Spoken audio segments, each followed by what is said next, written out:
Praise Father Joe Mama.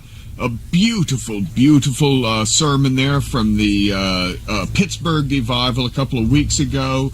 Yes, and what else do we have there? Oh, Mojo Nixon's song, Mr. Correct, from his new album, Whereabouts Unknown. We heard Garrison Keillor's L.A. Riots from the Not For Broadcast album by The Onion. And a little bit of Bleepo Abernathy and Lonesome Cowboy Dave trying to introduce the church, interspersed with distracting media barrage material from Reverend Nick Nolan and, of course, Bob Larson. But you know what, friends, what Father Joe Mama was saying about that one side of the conspiracy, it makes you wonder. Makes you wonder which side of the conspiracy is running things. I started getting paranoid about, well, the Masons, let's just say. For all I know, I'm really worried about the Illuminati. But, it started with that America Online logo, which is a triangle with a circle in the middle of it. Looks just like the old eye in the pyramid, or the eye above the pyramid.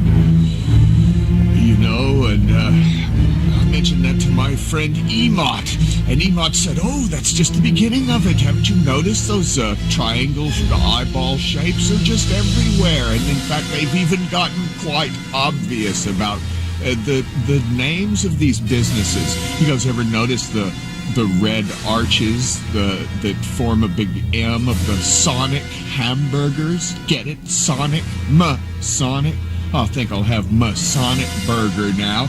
Or he goes, did you know that Philip Morris Cigarettes and General Foods were both owned by this gigantic conglomerate, Kraft Foods? Kraft? As in the Kraft? Yes, friends. And not to mention when they replaced that Popeyes place next door with Church's Fried Chicken. But it doesn't stop there. If you look around next time you drive through town, friend, just keep your eyeballs open. You may see things you didn't want to see. Buildings one after another that look like the Temple of Solomon. If it's not the arches, it's that Temple of Solomon shape that you see etched onto Masonic aprons and symbols. My old supermarket nearby here, Minyards, I believe he pointed out, looks just like that. All of the Sam Walton stores, Walmart, Sam's, Hypermart, they're in the grand Masonic design, my friends. Computer places, Computer City, Discovery Zone, the Best Buy stores, all subtle Masonic symbols. And go by your local water pumping station. The gas company. The gas company in most small towns is in the same building as a Masonic lodge, my friends. The electric company. They all of them, my friends, are part of one conspiracy or another, but what do they, you try to talk about things like this and they call you, the polite term, conspiracy researchers, or conspiracy buffs, or conspiracy nuts, or conspiracy kooks, or conspiracy crackpots, my friends. Man, those are the real polite terms for the folks who attempt merely to lift the veils, peer under the rocks, and pry into the business of the authorities, so-called. What I want to know is, friends, how come the conspiracy researchers get worse press than some of the conspiracy perpetrators? It must be a conspiracy. I can wax as sarcastic as the next guy about some conspiracy theories. I like to think I'm skeptical to the bone. But I actually do believe a large percentage of those conspiracy theories. And worse still, I believe in the conspiracy. Yes, the plot by ordinary, normal, everyday people to label conspiracy researchers as loonies, or as a part of a conspiracy. Now, contrary to unpopular opinion, friends, it's still possible to use mass media to expose mass media conspiracies, but you have to couch your expose carefully. You have to make it look like a satire, or a comic book, or a radio show, like this one, which is pieced together from the dead parts of history books. And of course, some conspiracy theories are just that. They're just theories, improbable, paranoid, predicated on few facts. Like the one about the Masons creating the Greys. They've obviously got it backwards. Others are founded on pure coincidence.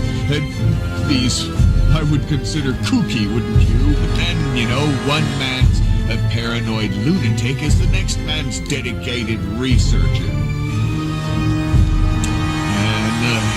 The problem is the domino effect, though. There's those who see conspiracies everywhere, literally everywhere. The crazy old Bircher lady who fears commies under her bed isn't just a stereotype. Nor is the religious nut who sees Satanists everywhere, nor the UFO cultist who mistakes something that could be cured with Prozac for messages from the Space Brothers. But there might be something, some of it. And once you're fairly sure of one conspiracy theory, it starts to tie into neighboring conspiracy theories. And pretty soon you're believing quite a few conspiracy theories, and you start to sound like one of those nuts, unless you're selective about who you tell it to. And that's one of the things that inclines you towards the conspiracy view of history. It's the way the more trusting people around you respond to the very idea. Try discussing the CIA's more heinous misdeeds in polite society. People edge away. They just can't allow themselves to believe that men whose portraits still hang in city halls and corporate headquarters were in fact amoral monsters and eager collaborators with Nazis. Because that would imply that smiling, rosy-cheeked, glad-handing politician they just voted for might be involved in something worse. Paranoia has a bad rep these days, but as the ancient saw goes, it's not paranoia if they really are out to get you. And they are! People should be a lot more paranoid. And a lot of so-called normal people are. Oh, they're in fact as paranoid as you can get. They're just paranoid about the wrong things. Since the FBI has no proof for organized satanic ritual murder cults, the many little Christian fundamentalist conspiracies have invented them. The same guy who can't believe the army could ever do anything evil and anti-American may be convinced that the devil sends heavy metal bands out to corrupt our youth. He's paranoid about marijuana fiends, but he drives drunk.